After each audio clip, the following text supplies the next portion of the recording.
Hi there, welcome to our channel. This is episode number 3. I just want to do a quick review of the first 2 episodes for you.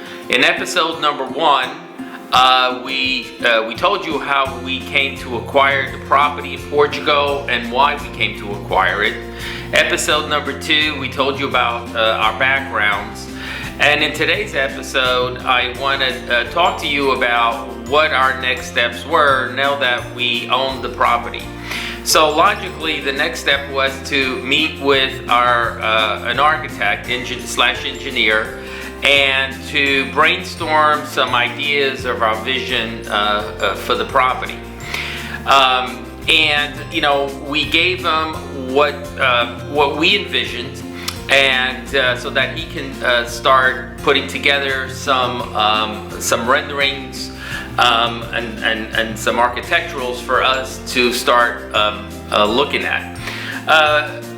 The little side note, the very big, actually not little at all, the big side note I want to tell you that I wish I would have known is before you hire an architect slash engineer that is going to sign off on the plans, the final plans, to submit for a construction permit, which in Portugal can be a very lengthy process. So before you go and hire that person, you really need to be careful that you are hiring the right person. And the reason for that, as we came to find out later on, is that if you happen to hire the wrong person, or if you're dissatisfied with the work he or she is doing, once he signs off and takes responsibility for that project and the license is issued, it is very difficult to make a change. In other words, you can't fire him or her. You know, because if you do fire him or her, you literally have to start the reapply for the permit, for the construction permit all over again, which again, it's a lengthy process. So before you engage the services of an architect engineer to work with you, make sure that you are very comfortable with that person and that you feel fairly certain that they're going to deliver as advertised. Again, that's something I didn't find out until later on in the project. Stay tuned for that. That I really wish I knew at the beginning. So when we started to receive back different versions of renderings, potential plans for the property, we went through them and we just went back and forth with the architect engineer until we arrived, at a final product.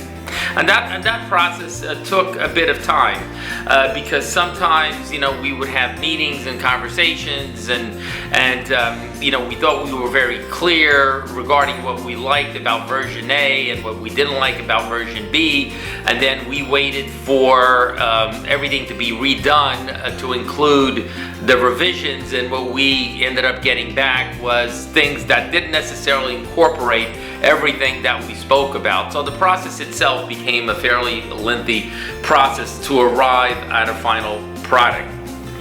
Once we had a final product, then the architect engineer started the application process with the Câmara, in this case the Câmara dos Caldos da Rainha, which has jurisdiction over Foz do Iguaçu, to start the process to get in this case, a reconstruction license.